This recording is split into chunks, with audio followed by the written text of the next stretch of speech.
자, 부활하신 예수님이 이제 하늘에서 이제 자신이 부활하셨다는 걸 제자들에게 보여주시고 이제 하늘로 승천하신 내용입니다. 부활하신 예수님 보고 제자들은 놀라죠. 그러니까 손과 발을 보이십니다. 못자국으로 보라고 그러시고 그 앞에서 생선 한 토막을 먹으셔요. 몸을 가졌다는 거죠. 영이 아니라 육체를 가진 존재라는 거죠. 부활이 그런 겁니다. 부활은 영으로, 정신으로, 생각으로 부활이 아니에요. 정신 승리가 아니에요. 그건 육체를 갖고 다시 태어난 거예요.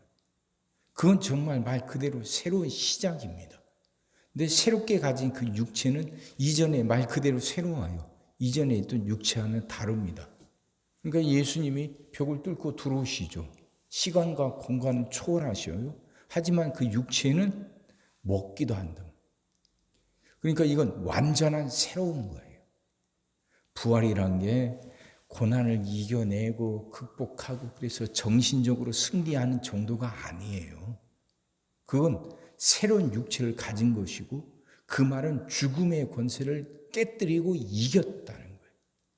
이게 놀라운 거예요. 제자들은 그걸 분명히 봤습니다. 아, 이게 부활이구나. 정말 죽었던 분이 다시 살아나신 거구나. 그래서 죽음의 권세가 깨뜨려진 거구나. 인간들을 옥죄는 가장 큰 족쇄, 인간들에게 가장 큰 적, 가장 큰 두려움, 그게 죽음이잖아요. 그건 어떤 권세로도, 어떤 물질로도, 어떤 지식으로도 이길 수 없는 게 그게 죽음 아닙니까? 이 땅에 태어난 사람 누구나 다 죽음에게 휘둘리기 마련인데 예수님은 그 죽음을 이기신 거예요. 싸워 승리하신 거예요. 그걸 분명히 본 거죠. 이 부활이 그들 가슴속에 박힌 거예요. 그래서 하나님이 예수님이 그들 앞에 이제 하늘로 올라가시면서 위에서부터 큰 영이 임할 때까지 머물라 그러시죠. 그게 49절입니다. 볼지어다 내가 내 아버지께서 약속하신 것을 너희에게 보내리니 너희는 위로부터 능력으로 입혀질 때까지 이 성에 머물라 하시니라. 그러니까 성령 받을 때까지 이 성에 머물러 있으라는 거예요. 지금 예루살렘 성에 머물러 있으라는 거죠. 예루살렘이 지금 어떤 곳입니까? 자기들이 믿고 따르던 그 예수님이 십자가에 못 박혀 죽으신 거예요. 정치범으로 지금 사형당한 곳입니다. 그러면 그 예수님을 따르는 그 사람들도 예수님과 한패가 되는 거예요. 같은 정치범이 되는 거예요. 그러니까 그 예루살렘이 굉장히 위험한 곳이에요. 보통은 그렇게 한 무리에서 우두머리가 붙잡혀 죽으면 그를 따르던 사람들은 순식간에 다 도망가는 거예요. 다 뿔뿔이 흩어지는 거죠. 그게 무서우니까 베드로도 예수님 모른다고 3번이나 부인한 것이고 한 패거리라는 것이 밝혀지면 같이 죽을 수 있단 말입니다. 그게 두려워서 3번이나 모른다고 부인한 거. 근데 그런 사람들이 예루살렘에서 떠나지 않고 머물러 있어요. 예수님의 명령대로. 그 말은 죽기를 각오했다는 거예요. 다시 말하면 죽음이 무섭지 않다는 거죠. 그런 용기가 어디서 나오냐? 바로 부활이에요. 부활하신 예수님을 보고 나니까 죽음이 두렵지 않아요. 그 정치범으로 죽은 예수의 한 패거리라는 것이 밝혀져 그들도 똑같이 죽을 수도 있는데 그것이 두렵지 않은 거예요. 그래서 성령 받을 때까지 그 예루살렘 성에 머물지 않습니까? 그러게 오순절 때 성령 받을 때까지 장마치 50일 그렇게 있어요. 그게 그냥 용기가 아니죠. 그냥 용기가 아니에요. 그 정도 그냥 인간들이 가지는 용기가 아니에요. 부활을 받기 때문입니다. 이건 그야말로 새로운 시작이란 거예요. 자, 그 부활의 신앙이 성도들, 제자들 마음속에 가득 차니까 53절 늘 성전에서 하나님을 찬송하니라. 이렇게 되는 거예요.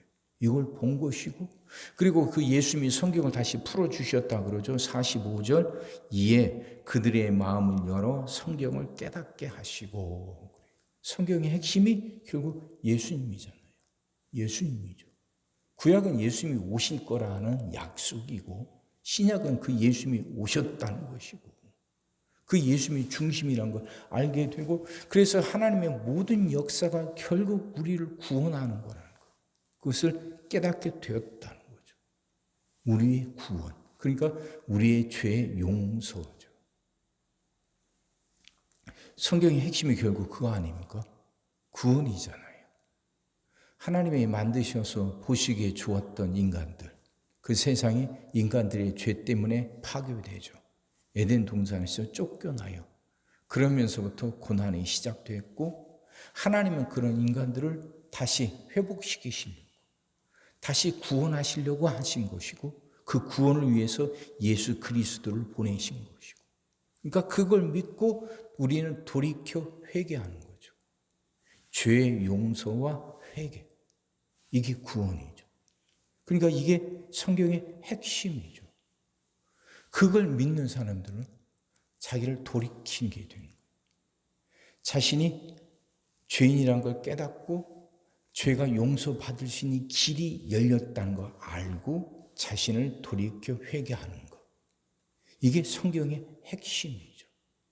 그래서 우리는 날마다 자기를 돌아보는 거죠. 이렇게까지 일하신 하나님. 예수 그리스도를 죽게 하시고 다시 부활하게 하셔서 그 하나님의 약속이 분명한 사실이라는 것. 그게 현실이라는 걸 깨닫게 하고 그걸 깨닫는 사람은 이제 자기를 돌이켜 회개하는 거죠. 이 하나님만 붙들고 이 하나님만 믿고 사는 것. 이게 생명이라는 것. 이게 구원이라는 걸 깨닫게 하는 거죠. 그러니 이 복음의 핵심이 우리 가슴 안에 언제나 자리 잡고 있어야죠. 복음의 핵심. 부활하셔서 죽음의 권세를 깨뜨리신 예수님. 그 예수님 붙잡으면 두려울 것이 없고 그 어떤 것도 우리를 가로막을 수가 없다는 것. 그 어떤 것도 우리가 하나님 뜻대로 살아가는데 장애가 될 수 없다는 걸 아는 거죠. 그러니 자기를 돌이켜서 하나님을 따르는 거예요. 하나님 말씀에서 벗어났던 자신을 알고 돌이켜 그 말씀 붙들고 그 말씀 안에서 살아가는 거죠. 이 길에 어려움도 있지만 그 어떤 것도 우리를 가로막지 못해요. 그 어떤 것도 우리를 하나님에게서 떼놓지 못해요. 우리는 끝까지 하나님의 은혜, 보호하심, 그 사랑 가운데서 살아가고 하나님 말씀대로 생육하고 번성하고 정복하고 다스리는 복된 삶을 살아갈 수 있다는 거죠. 이 분명한 깨달음. 제자들이 이걸 깨달은 것이고 결국 우리도 이걸 깨달으라고 성경이 계속해서 말하고 있는 거죠. 이 복음을 붙들고 살아갑시다. 자기를 돌이켜야 돼요. 말씀대로 살아가기 위해서. 그럴 때 우리는 반드시 승리하게 될 겁니다. 죽음의 권세도 깨뜨리신 하나님이 우리에게 성령을 보내주시고 그 성령의 힘으로 살아갈 테니까. 자, 말씀이 깨달아져서 그 능력, 성령의 능력으로 언제나 승리하며 살아가는 여러분과 제가 되기를 주의 이름으로 축원합니다. 기도하겠습니다. 사랑의 주님, 말씀이 이해가 되게 하시고 깨달아지게 하여 주옵소서. 복음의 핵심을 분명히 알게 하여 주옵소서.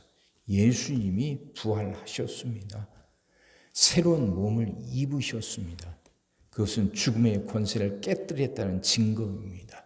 우리를 올가매고 있던 모든 죄의 권세가 풀려졌다는 것입니다.